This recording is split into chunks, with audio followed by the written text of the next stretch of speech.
What's up, everybody? Welcome to Fanatically Speaking. I'm Kent. I'm Logoff. I'm the Logoff Legend. And we're here to say everything that every fan is thinking, but louder and probably a little crazier. Get ready. This is Fanatically Speaking with Kent and Logoff. You know what's funny? Like, I'm not a social media hater. I'm a social media hater. You know what I mean? Yeah. I don't want people to think that I get on the internet and start hating people on social media. That's not what I do. The first half was absolutely horrible. You know, just inept offense, inept defense, special teams, you name it. I'm going to turn into Oprah. Why were you so angry? He sucks this season. This game, whatever's going on, right? And the very next pitch, guess what they do? They double homer, and he's like, "Told you, Dad. Why are you always knocking down people?" You got the highs and the lows. Yeah, so I do that. You need the highs and the lows, and so I do that. Yeah, but I'm trying to be the voice of reason here. I am what I am.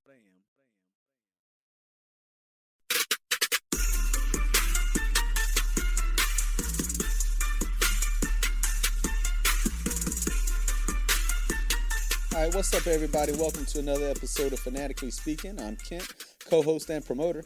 I am Logoff, the Logoff Legend, the hater of social media. I'm the co-host and producer of the show. All right, so today the topics we're going to jump into are players in the NBA that we would like to see traded or could be traded. We think could be traded. We'd like to see traded. We're also going to hit into teams that we'd like to see win a championship that are not our home team or favorite team. And then always fun topic.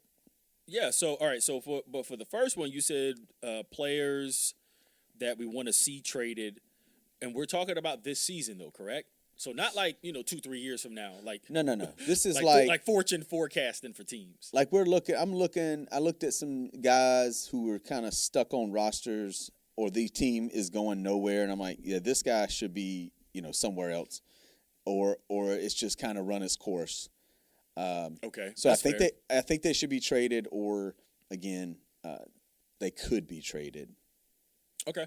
All right. Now some of these guys, are going to be obvious. I'm pretty sure some of them will kind of come out of nowhere for some people.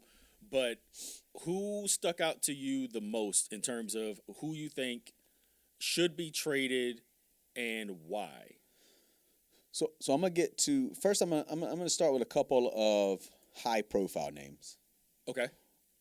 So we've talked about. Another we kind of dabbled, but he's been in the news lately for different reasons with his team. So Zion Williamson, Ja Morant, they came into the league together. Ja's had some success. Zion is a beast when he plays. Now Ja having trouble with his team, with the coaching staff, with management. They've suspended him. He obviously had his off-the-court issues last year, the last few years, but a star and has the talent. Both have the talent. But those two stuck out at first because I'm like, they need a change of scenery. Well, Memphis has no idea what they're doing anyways with their basketball team. Trading away guys, firing coaches 5 games before the playoffs. And then wondering why they have issues already this season with their star player. Okay. All right. Okay. So in terms of Ja Morant, now is this just because of the coaching issues with his new coach and I kind of hate diminishing it to knucklehead behavior, but he was suspended by the Grizzlies. There was some issues about whether or not he wasn't being put in games in certain situations, had his minutes kind of cut. But, saying that he wasn't playing hard, and then people put some stuff up on the internet, how they do, where they did a super cut of him in a particular game where, he lets a guy blow by him. He's not, hustling back on defense. But so changing and putting him on a different team, what do you think that even does for him? I think you put him and again, change the scenery. Put them in have a new team with a better opportunity, with a solid foundation. And I'm sorry. And one more thing I'm going to throw in there. Okay. And I'm mad it slipped my mind was the whole. And by the way, and I want to set the table for this because I don't like the way this shit was portrayed in sports media. Okay. With the did you see the post game interview where he said that he didn't have a joy for playing basketball? Yeah, I did. Okay, but I want to set this up because I don't like the way they did this shit, and I don't know if you caught this. Do you understand why he said that? Like, no, did you catch why he said that? No, go ahead. A reporter asked him that question specifically. It was a setup question. So the way the headlines read was something to the effect of Ja Morant says he doesn't have a joy for playing back. You know what I mean? But that's not what he was asked a question about it. Someone introduced a lack of joy for a superstar top pick in an NBA, on an NBA roster and asked him that question. And that was what he said. So, I'm going to give him, I've been hard on Ja Morant myself. I do think, that he kind of makes things messier for himself than he should. But the last couple of weeks for him, I'm not going to put this on him. I think there's a lot of factors. And on the whole, I do agree with you that I think it would be better for him to get traded. I do think it'll be better for the Grizzlies to go ahead and move on from him. I'm going to shut up and let you go ahead and finish your point. No, yeah. So my point with Ja specifically is, again, they've done him no favors. This is not about him, right? This is to me about the team. Again, firing coaches 5 games before the playoffs, trading Desmond Bane. So it's like, what is exactly the path in the West for the Memphis Grizzlies to win? Because last year they were having a good season. And then they said, we're going to fire the coach. And now you hear that they got issues with the coaching staff and obviously not using Ja correctly, and he's your star player, not putting the pieces around him like you should. So for him, it's kind of like, it is what it is. It happens. Memphis is going nowhere. So I like the idea of trading Ja. I think you mentioned Miami in a text. Yeah, I think that's I mentioned that maybe Trae Young needs to be also another name on my list. Maybe just swap Ja and Trae and say, Ja in Atlanta, I like it. Ja in Miami, I like it. I've been hearing, I see online ESPN put a list together too for Ja, and it was like Minnesota. They always name Sacramento. I think that was the only teams I saw. I may be missing one. They want to bring up Houston in every trade just to add more names to that team. But I really like the Atlanta. But again, this is again more about the team. The Grizzlies can trade them, get some value. I don't think they're going to be going anywhere in the West anytime soon. So again, just cut ties, end this relationship, let him, revive his career somewhere else. I like the Trae Young trade. Only he's hurt right now, so obviously they can't do anything. But I think Atlanta could use some spark. Maybe it's run its course there, and again, it would be a star-for-star trade. And then the Zion is still, I don't know what value you get for him. But again, New Orleans, we talked about them before. I don't think they're going anywhere. So I don't think they're going anywhere with Zion. I don't think they're going anywhere without him. So it's kind of like just trade them. A team will take a chance, thinking maybe they can, one, get him healthy and protect his hamstrings. And so I don't know. I don't know what trade that is, but I think both of them, it would be beneficial to just kind of cut ties. Okay, and I'll agree with that. Just in terms as a fan, that is, it's in the show's name, Fanatically Speaking. So exactly. As a fan, sure, that'd be great. I want you to think about this. I want you to think about the last trade in the NBA that can come to mind for the last star for another star, where the caliber of players were, pretty close in terms of where they were at that point in their careers. Does anything come to mind for you in the NBA? Luka for AD, star for star. That is a good one. How did I forget it? I don't know how we both forgot. But it came back because the Mavericks were willing to trade a superstar player who just took them to the finals, if not top 5 player in the world, and they traded him to LA for an injury-prone Anthony Davis. James Harden, Ben Simmons trade. Okay. So it was, the Sixers and the Nets. Okay, so yes. It was, the Sixers they were able to trade for Harden, bring him in, and the other big name in that trade was Ben Simmons, number 1 overall pick. Now, Ben Simmons fell off a cliff after that, we know. But at that time, he was still number 1 overall pick, 6'7", 6'8", could pass, couldn't shoot. He had some issues whether or not you didn't know what type of player he was going to be, but we all thought he had potential.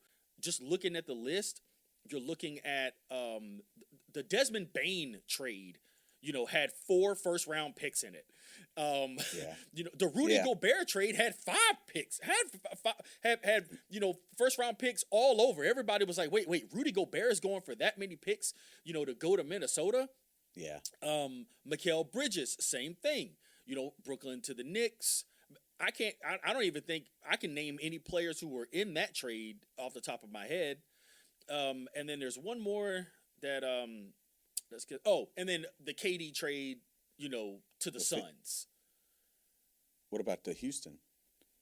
The Houston one too. But but who was he traded for?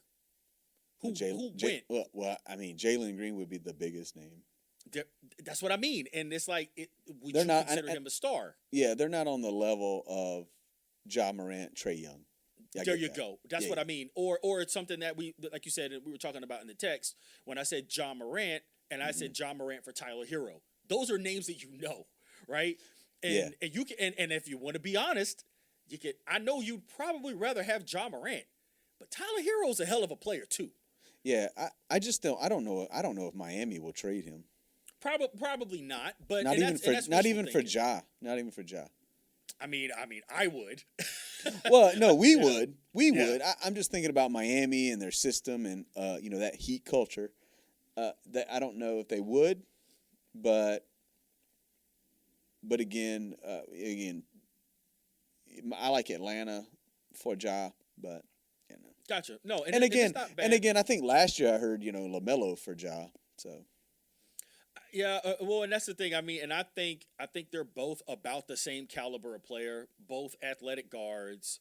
Both of them could get you a bucket. Obviously one of them has Ja Morant has a better track record of winning. Yeah. And that's just not something that LaMelo has. And of course, Josh has an injury history too. So it's a roll of the dice on those two players. Yeah.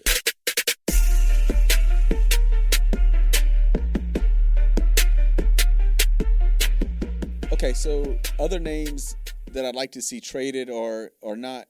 They could be. Some of them are big names, pretty big names, but some are not. Some are just kind of, they're young and they're lost on teams. They're either not getting to play or they're just on bad teams. So I got different reasons. One is Dalton Knecht. For the Lakers, if you notice and look at their games, look at those box scores. He's not getting a lot of minutes. He's got a lot of talent, showed a lot of promise last year. He got traded to the Hornets, and then that got nullified. So back in L.A., Luka's back this year, healthy. Well, somewhat healthy. He's back and forth. Austin Reeves is playing well. They went and got Marcus Smart. So Dalton Knecht's kind of lost his spot in L.A. So they're playing really good basketball. They're going to get LeBron back. I think if they would, again, trade Dalton Knecht to a team that could use him, maybe even Charlotte, give him a chance to play like he was playing last year, but get the playing time. I'm just going to rattle off a few more names. Yeah, give me more. No, Dalton Knecht's a great one. I've got some notes on him, but go ahead. I'll rebut after you. Cam Thomas is another one. Nobody wanted to give him a contract this season, so he took not a minimum deal, but he took a really low number to stay. A team healthy, friendly. Yeah, I got you. In Brooklyn, dude can score. He can ball. The Nets are going nowhere. Trade him somewhere so he can maybe get a different deal, different team. I don't know that they will. I would just like to see him on another team. I think he could help someone else. And then a couple of veterans. One may surprise you, one may not. I don't know. One guy's gotten traded a lot. I don't want to see him in Portland is Jrue Holiday. I don't think that team's really going anywhere. I know they're playing well right now, but I think you plug him on a team that has a shot, that just catapults them to the front. And he's a difference maker. He might be at As a true NBA fan, I love that guy as a player. Yeah. And he is an impact player. And I agree with you. If you put him on a team that's right on the cusp, Yeah. I think he's enough to put them over the edge. That's a great name. And the Blazers would get value. They would get value for him, but he's also older. And he's moved around a lot. I kind of want that dude. I kind of want him to sit still for a bit. I know it's in the job, to kind of get bounced around as an older player. I know, but he's played for a lot of teams, man. Yeah, and I didn't look up. And I'm gonna be honest, I didn't look up like what he's got left on a contract. I know he gets paid pretty well. That's why the Celtics traded him. So there would be some stuff to be moved around, but. The other name I got, and now this dude's not even starting, and this team is playing really bad, and they've done it to themselves, even with the top pick of the draft. But the Dallas Mavericks, Klay Thompson, he's doing nothing there now. He's coming off the bench. Again, plug him on the Lakers, plug him on the Rockets, plug him on back to Golden State. I don't care. Plug him on a team that has a shot. Dallas is going no. I know they're going to get Kyrie back, but again, Anthony Davis always hurt. And again, they did it themselves. They traded, a top 5 player in the world in Luka, and now Klay don't even start. So I would like to see Klay Thompson somewhere else. That's my list. I'm done.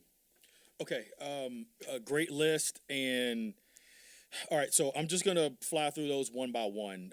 Good names. I'm biased, man, because I love the league, man. I know there's not a ton of super diehard NBA fans, and I feel like that's what this episode is. But I love this shit, man. So let's dive into it. Okay, so Dalton Knecht, great player, a lot of potential, super young. Here's why he's not going to be traded from the Lakers, because he does have that potential. He's on a super cheap contract, and LeBron's probably only going to play one more year at most.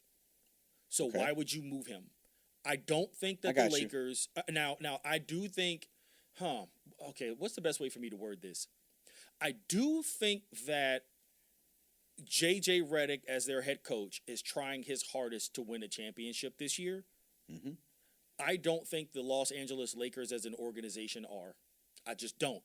Meaning, if they had an opportunity to make the moves you saw who they traded. They traded AD for Luka, because they wanted a star that can extend their longevity. I don't think they're really trying to win over the next couple of years. They're trying to win over the next 4, 5, 6 years, if that makes sense. Okay, yeah. And I think that Dalton Knecht, as a fantastic player who's actually really good in all aspects of the game. He's not great in anything. We know he can score, but he's an above-average defender, above-average rebounder, above-average passer. Like, he's really good across the board, and I think getting him cheap and keeping him there helps, and I'm just going to throw this out there. He's white. It's rare. He's a really, really good white player in LA, coupled with Luka. It just is what it is. I'm not making this up. Yeah. I think that helps him. So I don't think they move him. I think they'd rather just keep him there and say, hey man, young fella, your time is coming. Cam Thomas is a great pick. I would like to see him moved and get some stability. Yeah. I'd like to see him on a team with a really good coach that helps him develop better as a player and keeps him because right now he's kind of fringe, where like if you were to ask any NBA fan, hey, is Cam Thomas a starting player in the NBA? I think you'd get 50% yes, 50% no. Because it's one of those where it's like he's capable of coming off the bench and being a contributor, but he has starting player talent. Mm-hmm. Is that fair to say? Dude drops 40 in games. I understand that, but so did Jamal Crawford, who came off the bench. I got you. Yeah. So I would, and there's going to be some players like that, and I think that's a great comp for him. Jamal Crawford was one of those guys where it's like, yeah, he had his times in his career where he started. It was like, nah, man, we want you to come in and run this second unit and give us 27 tonight. And he was capable of that. So I would like to see him moved to whom, to where. That's more a matter for the teams to figure out. I think we talked about this before in the NBA, and Jalen Rose has a great quote about this. He said, in the NBA, you got to understand you don't trade players, you trade contracts. It's a money for money. It's not necessarily about player or caliber or player for player, but I'll let that part go. Jrue Holiday. Selfishly, I don't want to see Jrue Holiday traded because of what I know about Jrue Holiday and, him outside of basketball. I'm not sure if you know his family situation. His wife, is a cancer survivor. They've got young children, and I like to see him. He was in New Orleans for years, but Philly, New Orleans, Milwaukee, Boston for a couple of years, and then now he's having a cup of coffee in Portland. I think that was there just kind of as a placeholder because they acquired Dame as well, so just to kind of keep the cohesion there and help develop another young team. He's really good for that locker room. So part of me, I think that I'd like to see him stay at a place where he can kind of close out his career and not be moved around a lot because he is such a benefit to an organization like that. But yeah, if you put him on a team, I know you don't like this particular team because of the reasons, but if you put him up on Houston, he makes him better overnight. Yeah.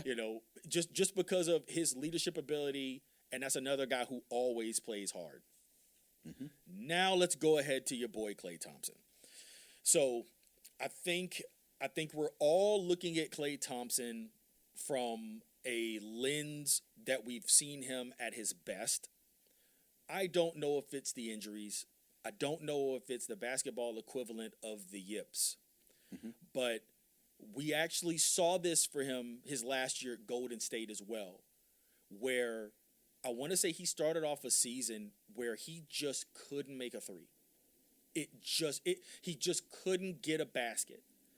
And I think it got to the point where he went a stretch where he wasn't making shots, and the crowd in Golden State literally had to cheer him to make a basket. And I want to say he made a basket, and they knew how hard it was on him, and he got a standing ovation, after coming back from horrible injuries as an aging player. I know he's talented, and I know that he can play, but it's just hard to say what you're going to get from Klay because he was the number 2. He was the Pippen on that team. He was the Pippen to Stephen Curry's Jordan. And I don't know. I don't know if he's capable of it. And I'm not trying to diminish everything he's done. He's older, he's closer to 40 than he is mid-30s. For sure. And I would like to see him go somewhere where he can, still flourish as a player. I don't know if he's capable of it, Kent. Like, you want to say like shoot, and but the athleticism that he had, he doesn't have it anymore. Klay Thompson was one of the better defenders in the league. Yeah. And I understand he doesn't have that anymore. I understand that. I just feel like it's kind of like with the Jrue Holiday. Maybe not as much, but again, I think if you plug Klay on a team that has a shot, he's a piece. I'm not saying that he hasn't diminished a little. I don't even know if he is a starter in the league anymore, but the guys that are starting in Dallas over him, I know he's better than. That's the thing that bothers me. So I'm like, man, go somewhere where you can actually, like, if you're not starting in Denver, I get it. If you're not starting in LA, I get it. It just depends on where you go. Houston, I get it. But like Dallas right now, you're just plugging in guys, whoever you want. Like, get out of here, man. Okay, so go somewhere to win. Okay, and I'm gonna push back, and then I'm gonna push back on you. Okay. And then I'm gonna ask for an answer to this because I like the Klay Thompson conversation because we know he's a star. Yeah. 2 things. One, they had the number 1 overall pick. They got Cooper Flag, man, Dookie. They don't want to stunt that dude's development. And if you think about it, even though Cooper, I think, as a talent, is clearly more highly rated than Klay, I think if his career trajectory is the same as what Klay Thompson has, you won. Right? If Cooper Flag turns into what Klay Thompson was, you win, right? So they're trying not to stunt his development. But you're saying they're throwing guys out there on the floor that are better than Klay Thompson? I don't think so. I think the guys that they're playing are absolutely better than Klay because I see what his numbers are. He's not playing well. He's averaging 7 points for the season. like those are his numbers. So Go ahead. I'm sorry. No, go. I'm gonna finish. I'll say something. I'm not talking about Flag. I know Flag should play. No. Not Cooper Flag. No, I understand that. But what I'm saying is having a guy like Klay who is clearly struggling. I love Klay Thompson as a player, man. The team itself isn't great. The Mavericks aren't phenomenal. So this is their opportunity early to allow Cooper to develop young.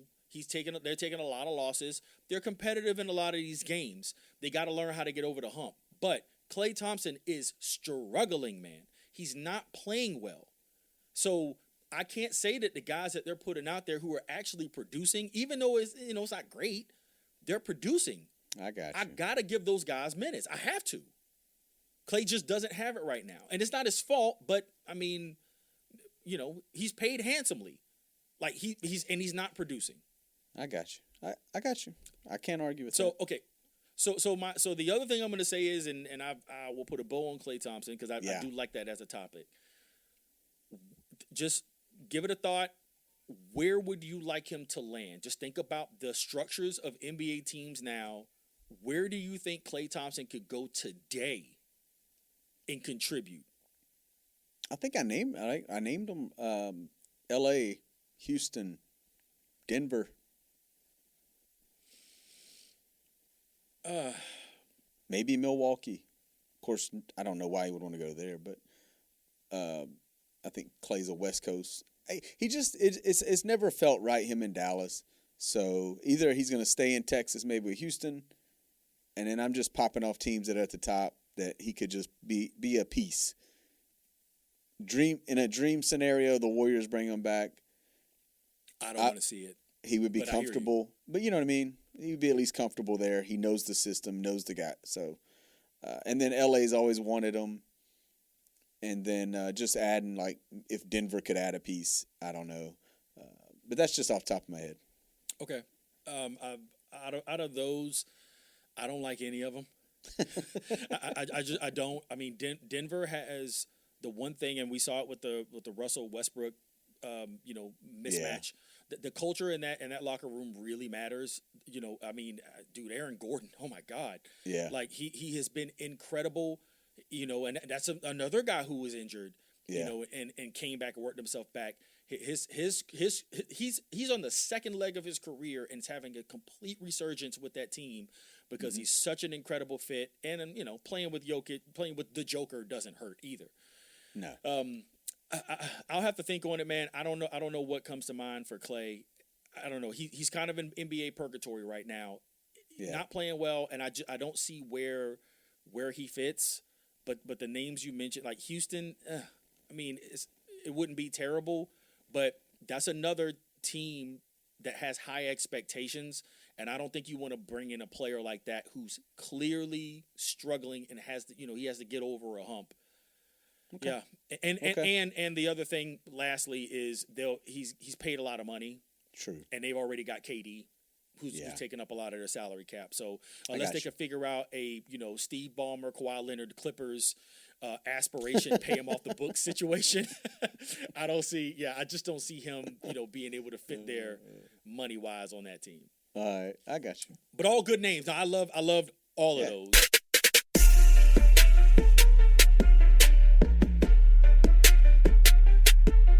Now, I just want to bring this up because I wasn't the person to introduce this name. You brought up LaMelo Ball, so let's do this shit. Okay, not a secret. You're a Hornets fan. Mm-hmm. You're a locally born guy. Yeah. So the Hornets have an attachment. You have an attachment to the Hornets that I just don't have. I'm a transplant here. I love the city. I love the team, but not like you do. Right. I've been firm in my position. We've been going back and forth, about this personally for about a year. I think they should get LaMelo Ball out of here. Now, I know you like him as a player, and I want to make sure I'm being as succinct as I can as to why I think they should move him. Now, we know that he's got an injury history, a consistent injury history.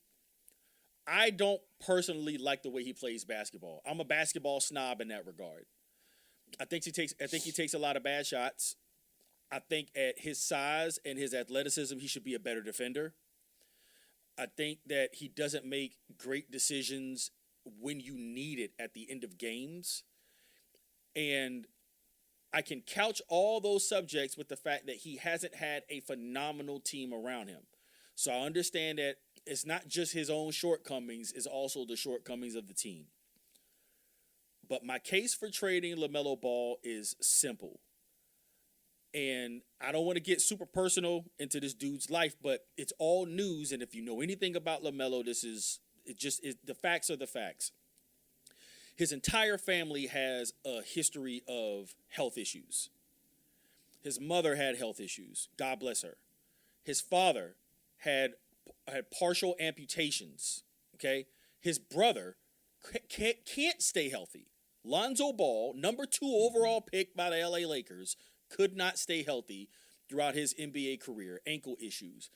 And LaMelo has the same problems, ankle issues. He was out recently with the ankle issue. Yeah.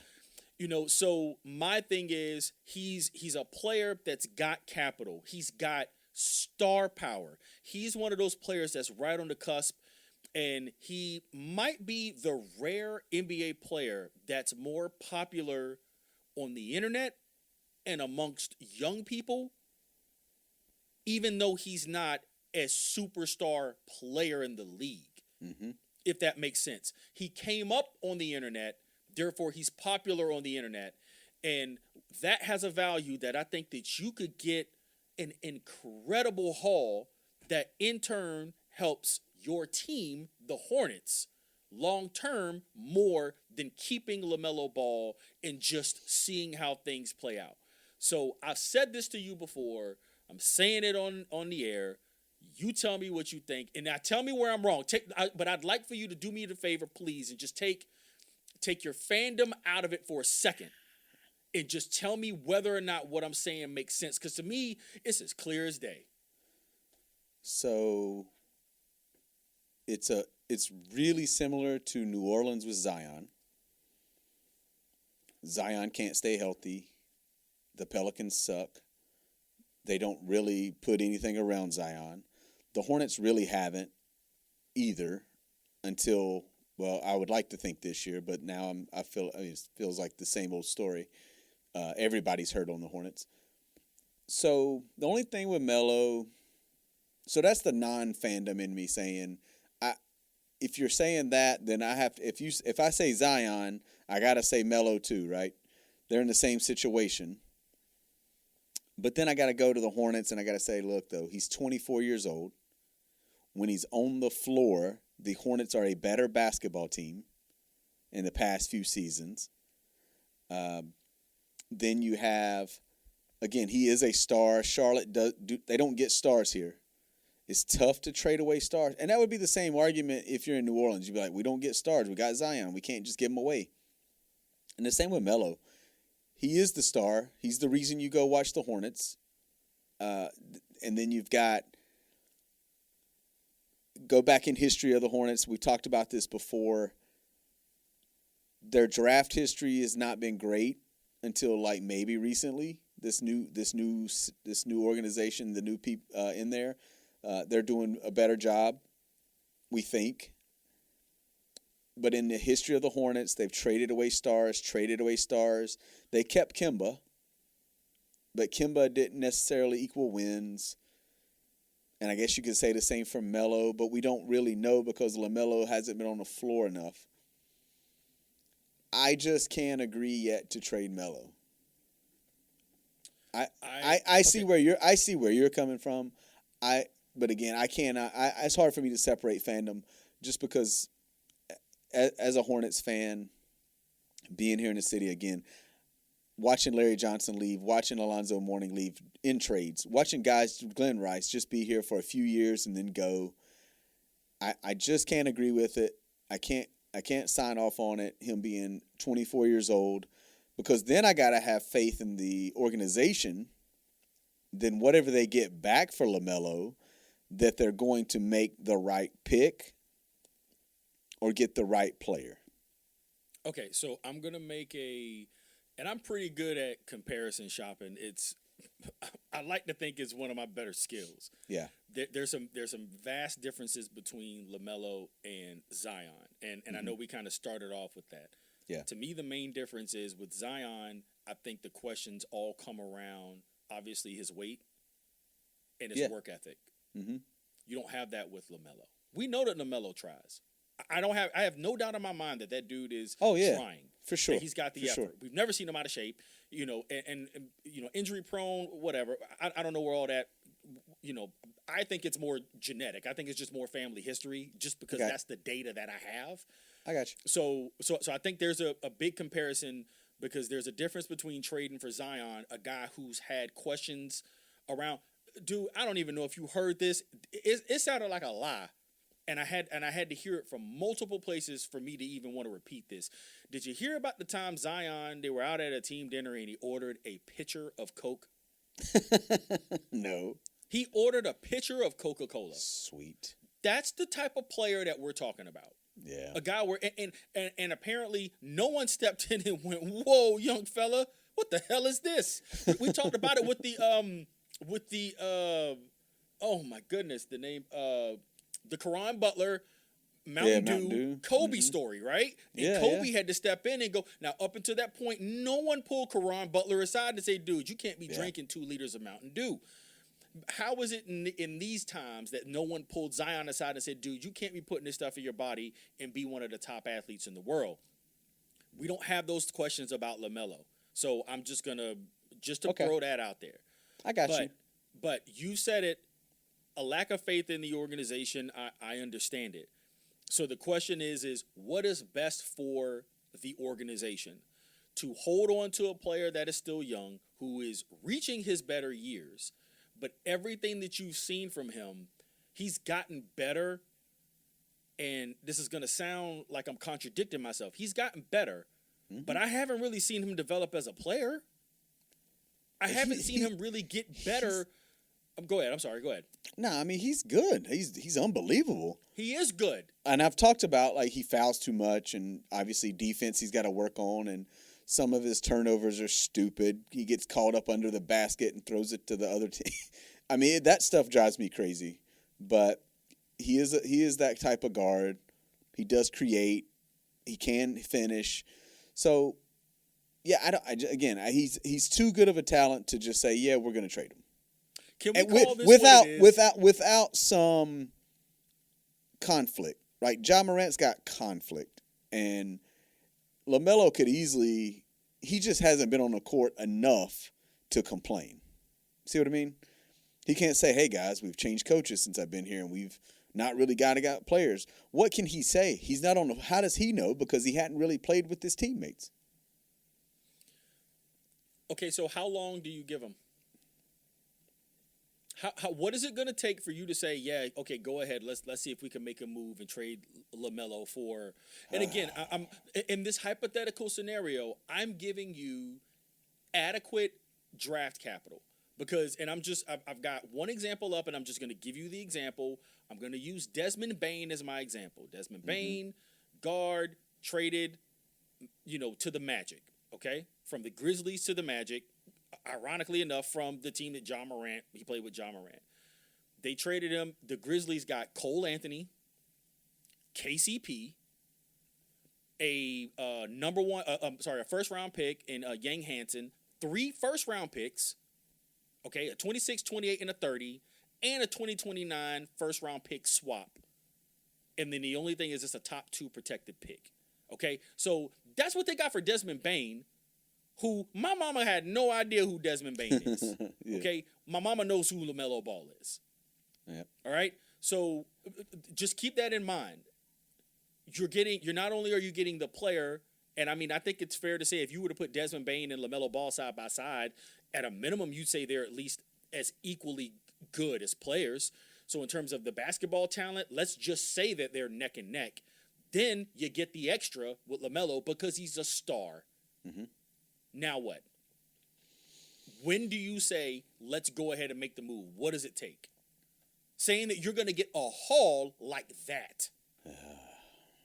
Man, I got to at least, it's not going to be, he's got to have this season and maybe next season. Okay, I got, so this year, so 2 more seasons. I gotta see. Yeah, he's gonna have to have some years left on the contract, so teams Okay. can trade for him and know they'll still have him. So yeah, maybe 2 more years, and then let's see where I'm at. I'm just not Okay. ready to give up. I don't want to see stars leave Charlotte. I don't want to see them backtrack, set themselves back 5 years. Okay, I'll end it on this because I don't want to beat a dead horse, and Nope. I don't want to sound like I'm trying to convince you to trade. You got your position, and I respect it. Yeah. But let's just say I'm trying to find an adequate comp. But let's just say that a LaMelo Ball trade includes what Desmond Bane went for. So you get a player like a Cole Anthony. You get a veteran player like a KCP that we know can contribute. You get another first-round player, and then you get 4 first rounds. Hold on. You're telling me, would you tell me that that's enough to trade for LaMelo Ball? That's a hell of a haul. It is, but you got to have, to me, you got to have the pieces. Like, the Grizzlies could do that because they got Ja Morant and Jackson. Agreed. Who do the Hornets, Brandon Miller's always hurt. And then you got Miles Bridges has this year and next year on his contract. Con Knipple looks for real. But still, you don't have Ja Morant. The Grizzlies didn't trade their star. They traded another guy that's a really good ball player. But I don't think Desmond Bane is a star. Okay. Fair to say. When yeah, go ahead. Go ahead. No, I was saying, if you trade LaMelo Ball, I need more than that. I need Write it up. I need a haul. You know what I mean? 5 first rounders. Okay. 5 first rounders and that's it? No. Okay, see what I mean? I don't know. See what I mean? You got to have 5 first rounders, and I'm greedy because I'm like, you can't give away that kind of talent. So you got to give me 5 first rounders, and probably again, Cole Anthony didn't even stay with the Grizzlies, so you got to get guys that you're going to keep. So it doesn't have to be a veteran, but you got to replace Melo. So you got to give me a young guard or something. Okay. All right. I like the picks better. Like I said, the organization is doing better in the draft. They're starting 3 rookies this year, all who are contributing, playing very good basketball.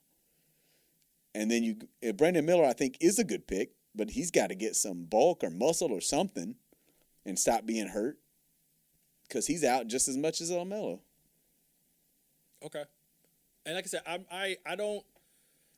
I don't disagree with your. I understand you want to get what you could get. If you could sell a house for $1 million, why would you sell it for $900,000? Right. I get it. Yeah. But also, you're saying he's a talented player. He is good. He does have potential, but he's got the issues. And any team that's going to trade for him is going to say, "Hey, you're clearly looking to trade him for a reason." And this dude has an injury history. It's hard to say what the future is going to look like if a team does trade for him. Yeah. And I hate to bring this up, but there was an interview, and it kind of hurt me to hear him say this, but there was an interview that Kevin Durant did, and I actually listened to it the other day. It was on the Pivot, the Ryan Clark, Channing Crowder, a podcast, and a great podcast. It was a really good listen, to listen to KD long form. And they were talking about asking KD how long he'll play basketball, because he's one of those guys that loves basketball. It's in his soul. And one of the examples he said as long as I feel like, he's like, I don't mind coming off the bench. He's like, and I don't mind playing on the team as long as I feel like they're trying to win.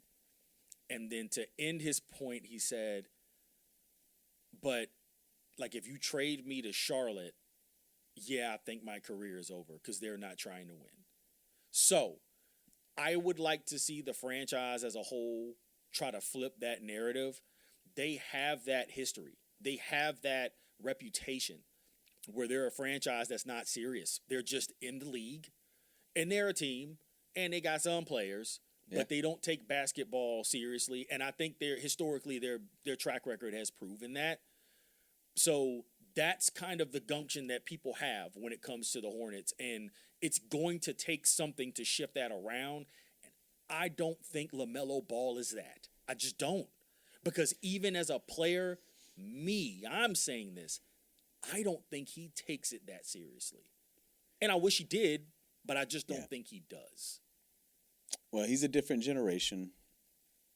But I'm going to go back to something you said about him being injured and teams trading.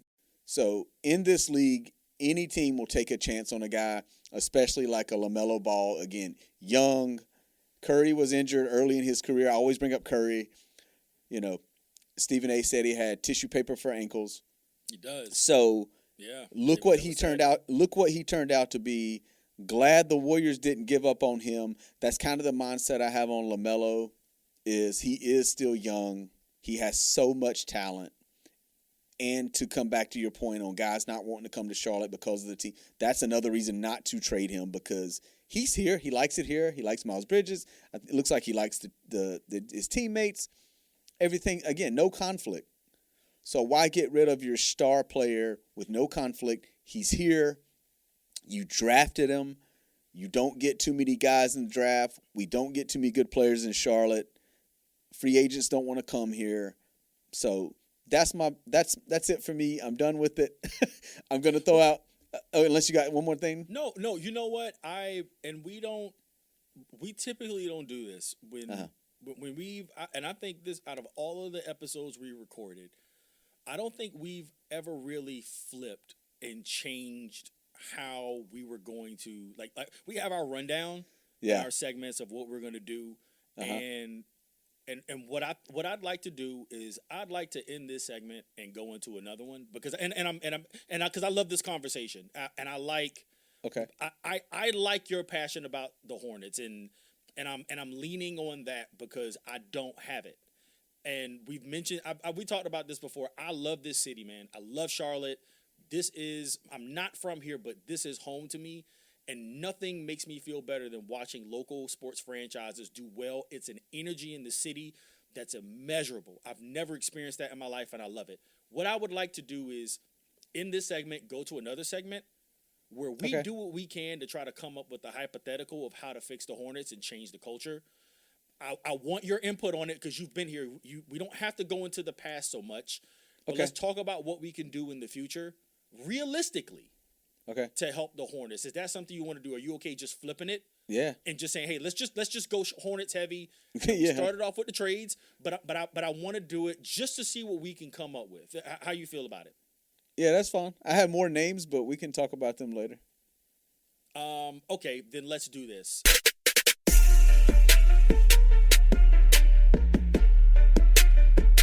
All right. This is the second time the same episode I'm going to ask you to take your emotion out of it. All right. I get it. I know. I'm asking you to be 8 foot tall. I know. I'm asking you to do something totally out of your element. But the only reason why I say that is because we have you know what, man, shout out to Kenny. Shout out to K-Cab. I'm gonna shout him out on the pod. The truth. Kenny the truth. He's one of the guys that I go back and forth with. You, of course, you know we've worked with Kenny for years. Mm-hmm. He's one of the guys that's always team first over players, and he has his reasons for that. So I'm going and for him, his perspective on it is the team will always be there, and the players are going to come and go. So I'm going to ask you to take your fandom and just put it on your coffee table for a second. Because I think that's what's needed for you to make a logical decision in how to correct and make your team better. It's going to hurt. It's not going to look great. You're going to get some backlash, but you got to do what's best for your team. So that's the only reason why I'm asking you to do that. The podcast is Fanatically Speaking. You want to speak about this as a fan, and I'm going to let you do that. But if you're going to fix the Hornets, you're not going to do it by, taking I want to put asses in the seats. I want us to be popular. You need growth. So I'm going to ask you, what moves would you make to help this team grow, what moves would you do? You're the GM. What moves do you make? Well, here's the problem is I like the moves they made. They just can't get guys on the court. That's to me, like if we see like Josh Green, Grant Williams haven't played this season. And then we talked about LaMelo being out already 3 straight games at this point. Miller's been out almost the whole season. He's only played in a few games. Like, we got to be healthy. Colin Sexton just missed a game. So we got to be healthy. We don't know what this team can do. And I know what you're going to say. You're going to say, what? Well, and I would agree with you. The only piece that has value in a trade is going to be LaMelo Ball. No. I'm not going to say that. I'll disagree. Bridges absolutely has value. Okay, Bridges does. Hold on. He's got another year, but but I'm saying, but Bridges still he has value. Miller absolutely has value. But I wouldn't trade. I have trouble trading. I'm sorry. The only reason I say that, and I hate to cut you off, but the only reason I'm saying that, I'm saying in terms of teams where someone's looking at, where you walk in with your woman and someone's going, "Ooh, yeah, I like her." I got you. So they have appeal. Teams are looking at the Hornets like it's lunchtime. I'd like to get a piece of LaMelo. Yeah, I could do something with Bridges. I could do something with Miller. They're coveted players, even though they play for the Hornets. That's all I meant by that. And I'll go ahead. I'll shut up. I'll let you continue. No, you're good. So I guess I'll rephrase it. I know those 3 have value. Correct. I guess realistically, who could they trade? And I guess it would be LaMelo and Bridges. I don't think they're trading Miller. Fair enough. I agree. I don't think they're trading Melo either, but they like to put him in trade talks in the NBA like the NFL like to put A.J. Brown in trade talks. So exactly. They'd like to put his name out there just to get it going, or these guys who are fans of teams, these former players want him on their team. So they like to say, oh, he should go to the Clippers, or he should go to the Magic, or he should, and I get it. But again, he's got the value. I just can't, I'm not going to be able to, even my fandom, if I'm looking at the Hornets, I'm going to try to look at them from an outside perspective. If it goes south, Bridges is the one that's going to have 1 more year left. So I could see that trade happening before I would see a LaMelo trade. I still think LaMelo, it would take 2 more years. And then again, you'd have to get a haul. And again, I'm not confident that would fix it, but maybe it will. They did pretty good in the draft this year, like I said. So I don't know what else to do to fix them except get better trainers, get a better training staff. I don't know, because the guys just keep getting hurt every single year, every single season. We don't know what this team can be because we can't get a full roster out there. I would at least say, like we talked before, at least this year we don't have a G League roster outside of KJ Simpson getting on the court. But got a lot of rookies playing. They got 3 rookies starting at the moment with the guys being out. But even then, they're still starting at least 1 to 2 rookies a night. And then getting another, McNeely getting off the bench too. So they're consistently playing 4 rookies. But we don't know if that's going to be the case going forward when Green comes back, when Williams comes back, when Miller and Ball all are out there active, if that ever happens this season. So that's all I got. I don't know what else to do to fix them. As an organization, I think they're trying. I think new ownership, management are trying. I like Charles Lee as a coach. As a person, he seems cool. It seems like he's got his head straight. Seems like but we got to see results. But he's got to have the players on the court to see those results. Everything about them, they're doing great. I don't know what else to say. Yeah. So. Okay. It's time for the tough talk, man. It's time for you and I to have this really hard conversation, friend to friend. You the homie, man. You know it. Yeah. So I'm just gonna ask this question. I give you this roster, and they're 100% healthy all 82 games, man. What's their record this season? From start to finish, this entire team 100% healthy. What did we say? What was the win count? I told you I would like to see, or thought they would get to, I would want them to double their wins from last year. Okay. So 38 wins. Okay. Now, and that was reasonable and respectable. A 38-win Charlotte Hornet team. God, I was about to say something so messed up. You know, a 38-win Charlotte Hornet team is it's the equivalent to dating a 4. if she, out of 1 out of 10, if you're dating she's a 4. Yeah. So even with the moves that they made, the talent that they have, that's still not enough. That's not enough to get you over the hump. So even at their best, that's the best that they could do. And again, it's a fair comparison. I think 38 is absolutely realistic in this Eastern Conference, where you got a lot of teams that are out, which is rare. Yeah. You got some teams making some resurgence. I mean, you see Philly's playing well. Boston's taking a step back because of the Tatum injuries. You know, Giannis is having to go nuts every night just for Milwaukee to get wins. The Eastern Conference, Atlanta, you talk about Trae Young being injured, like Miami struggling. There's a lot of opportunities for the Hornets to take a jump up. Yeah.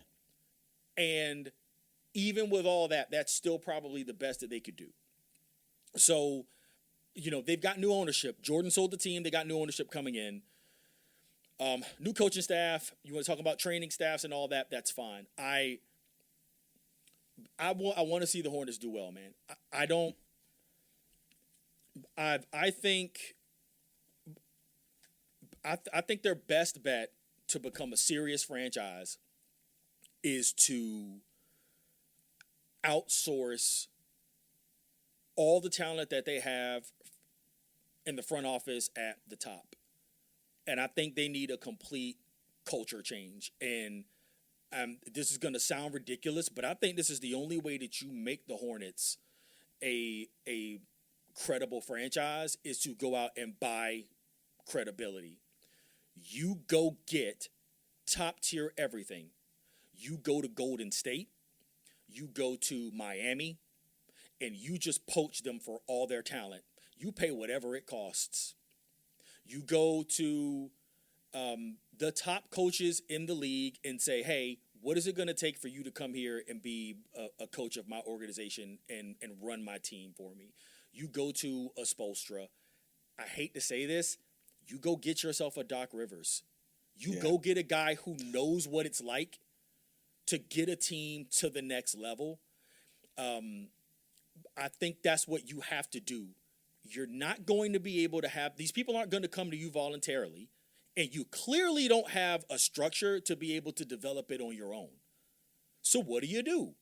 You couple yourself with the people that you know how to do it at a high level. You know, you go get yourself a Morey who can recruit players and bring players in. Whatever it costs, if you want to turn things around, that's what it's going to take for you at the top. Forget the players on the field. I mean, the players on the court. Forget that. Throw that out. That's not going to help you. It's got to be a culture shift where guys come in and know, hey, man, this is a serious basketball organization. We're not just some team, in North Carolina, that it's got some flashy colors and LaMelo Ball, a player that's popular on the internet. I know it sounds unlikely, but that's what, other teams, that have had, that have got new owners. I mean, you saw what the Mavericks did when they got a new owner. They traded Luka, Luka away to get AD. You saw Phoenix, the Suns, they got new ownership in. The first thing they did was, hey, we're going to go get Kevin Durant. Yeah. They went the player route, but they also were well-structured organizations before that took place. And that's what the Hornets have to turn themselves into first. I'm not just going to put this on the players. I'm putting this on the people who not only have all the money, make all the money, and make all the decisions. Their decisions have been made poorly for decades. And I think they have to do a complete, total culture shift, and that's the only way you turn the tide and turn things around. Am I crazy? You're not crazy. And I think, again, we don't know yet about this new ownership. It seems like they are. I think they are serious about basketball, but you're saying they need to make a shock. And it's funny you talk about. I just want to bring this up because I saw Jay Williams does these videos now, and he did one on Jordan and about people calling him a bad owner. I don't know that Jordan was trying to win basketball games. As an owner, he actually made, business-wise, he was a great owner. And I forgot all the numbers Jay Williams spit out.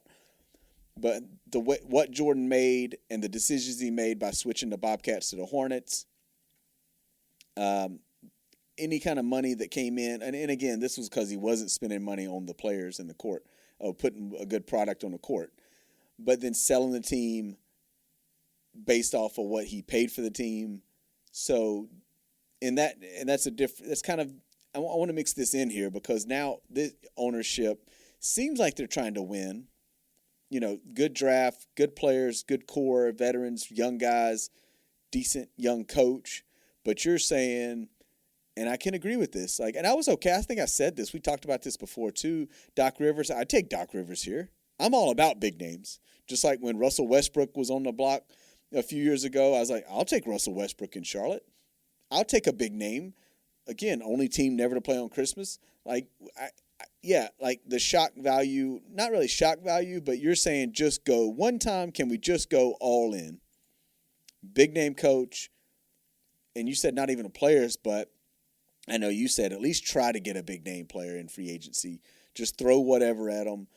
But you're saying just go all out to try to be taken serious on the court, off the court, everything.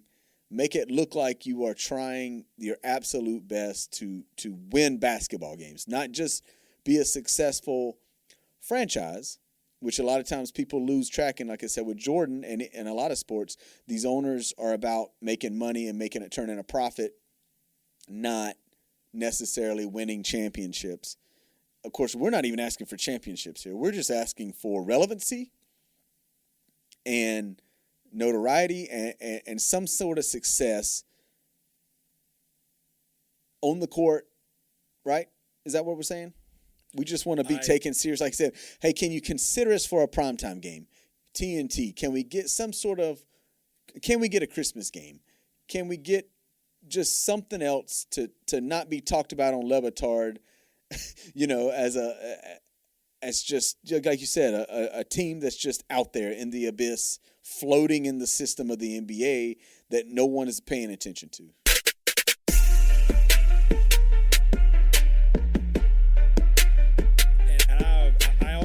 And my fandom is mixed between the actual product and the sports business side. Mm-hmm. We've been over this. I love looking at the inner workings. I see most fans don't care. They don't care. They want what they want. They want their feel good. They want those endorphin hits. Mm-hmm. But for me, what happens in front offices, what happens at the top of organizations matter. And I think if you go through every major American sports franchise on paper, pick a sport, there isn't one that's taken less seriously than the Hornets. Mm-hmm. They just aren't. They aren't looked at as a serious sports franchise. And there's a reason for that. And that is a reputation that they have earned. Yeah. Okay? So what I'm saying is what do you do? How do you get yourself legitimacy? And I'm just gonna do this and take it. People can take this however they want to. Remember when crypto was really popping off? Yeah. All those crypto bros, you know what they did the second they got that money? They went out and started getting credibility. I'm going to go into this place and I'm going to take pictures with Tom Brady. I'm going to take pictures with Steph Curry. I'm going to take pictures next to Kevin Durant. I'm going to be at all these games sitting courtside next to Kevin Hart. Who's that goofy guy sitting next to Kevin Hart? Oh, he paid $75,000 for that courtside seat. They went and bought their credibility by attaching themselves to people that had a name. okay? And it worked for them to the tune of billions of dollars, some of it fraudulent, but still billions of dollars. They went out and got that credibility. The benefit that the Hornets have is it gives anyone with a reputation to come in, and they will forever be known for turning the Hornets into something viable. Dude, the Indiana Pacers, what they've done, every era in our lifetime, they've been relevant. Every era. Just think about it. Every decade, since the 80s, the 90s, 2010s, but the early 2000s, 2010s, and they've been, and how did they do that? They went out and got veteran coaches. They went out and got veteran front office executives. They went and got veteran players. They drafted well. It was a combination of everything. No one's chomping at the bit to go to Indiana. There is no reason why the Indiana Pacers can exist, but the Charlotte Hornets with, and again, have the Pacers won a championship ever? No. Ever? No one would call them the garbage. Why? Because they've had those opportunities, they've got the players, and they put a decent product. They've functioned as a viable sports organization. I don't need the Hornets to be great, but Kent, would have much better pride in your Charlotte Hornets if they have the exact same track record as the Indiana Pacers.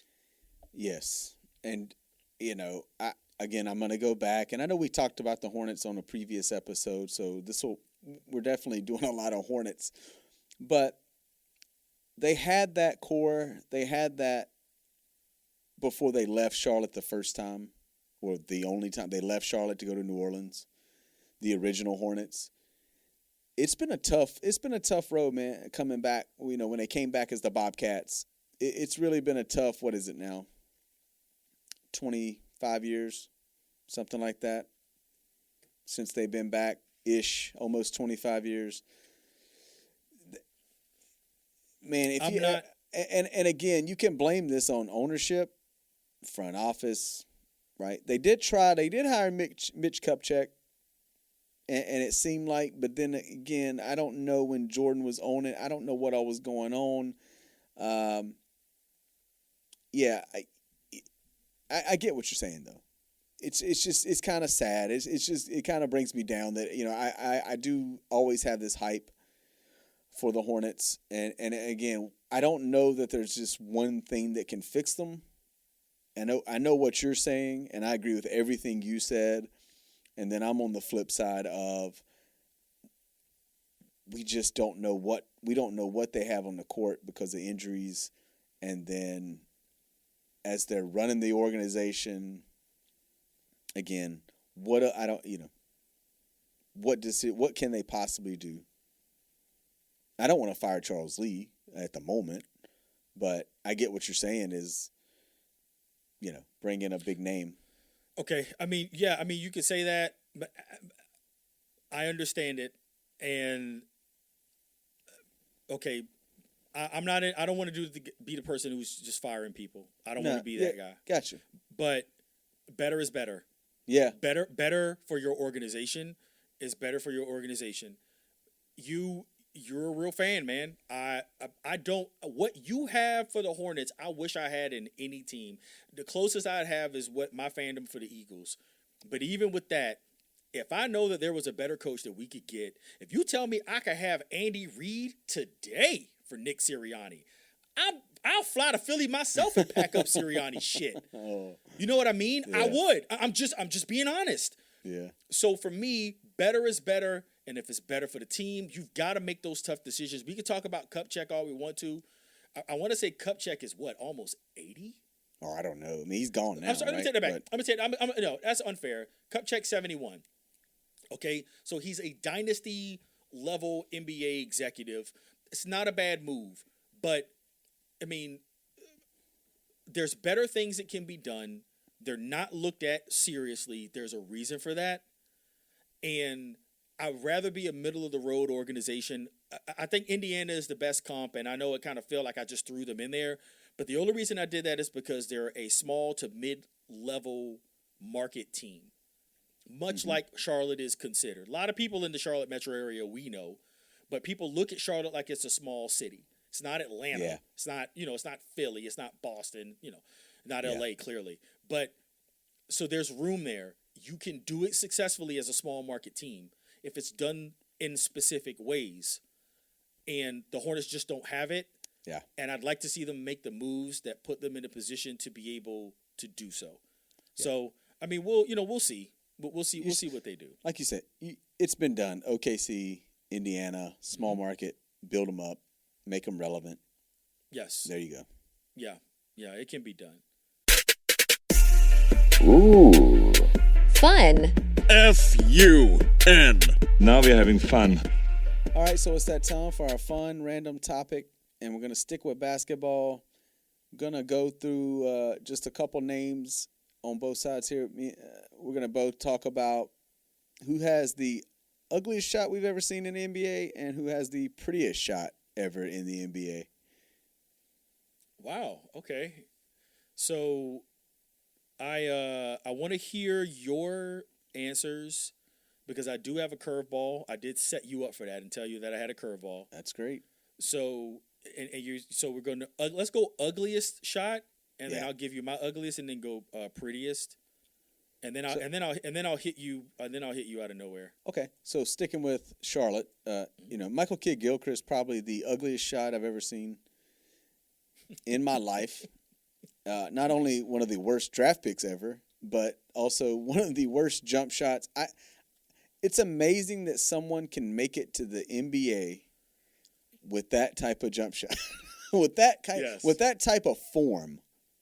That you go to Kentucky and you get drafted into the NBA, the number 2 pick of the draft, and you have that shot. Like, that's not even like Bill Cartwright, and again, we like to show our age sometimes. Bill Cartwright had an ugly shot, right? But he was a center, right? Shaq had an ugly shot, but he was a center. Big guys, we don't expect them to have pretty shots. We expect them to have some ugliness, bad form, and then you get into like Sean Marion flipping the ball. Oh, damn, you took mine. Oh, would you? Okay. Oh, you suck. Damn, you took mine. Go ahead. No, go. My bad. Good. I'm just popping off names.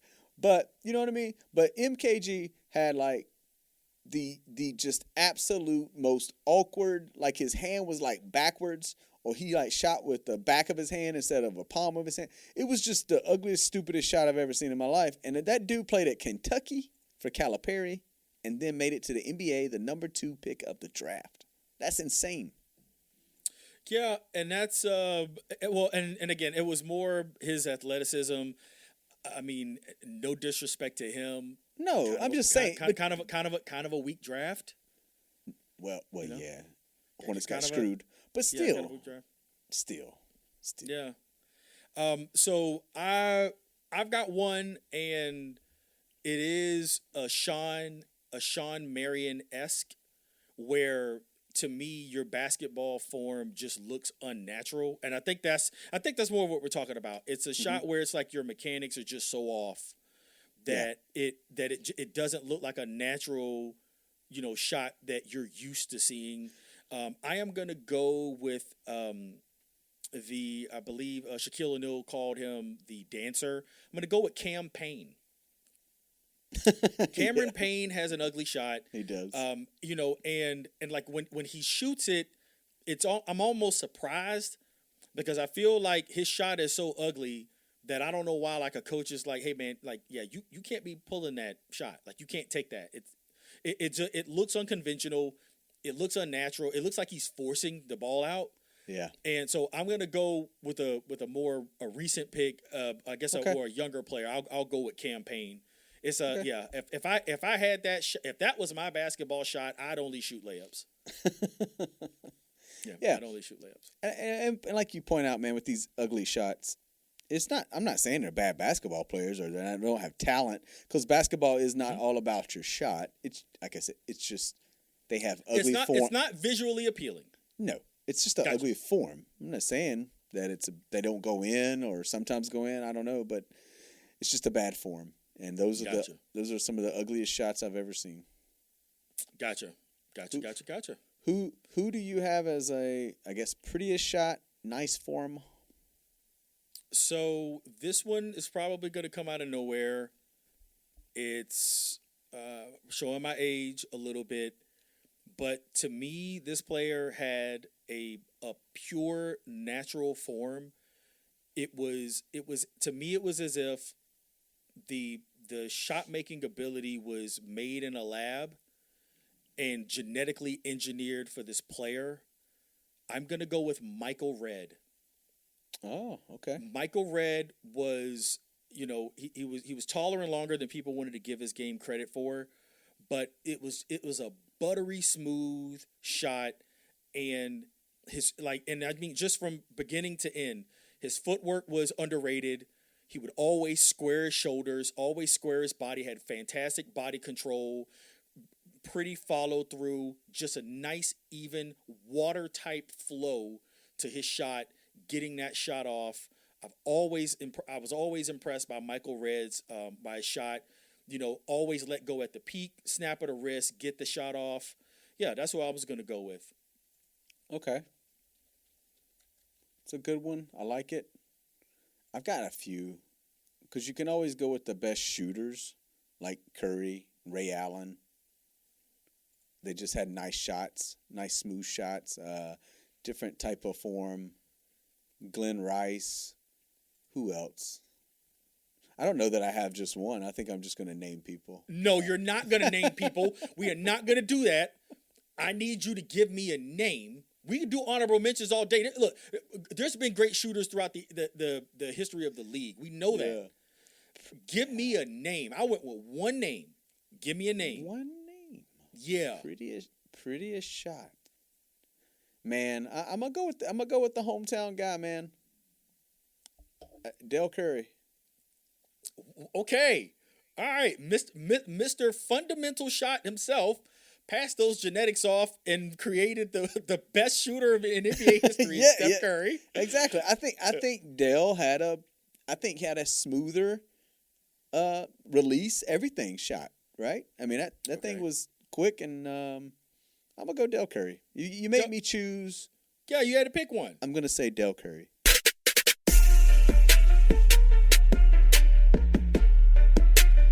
All right, so that's another episode of Fanatically Speaking. I'm Kent, the co-host and promoter.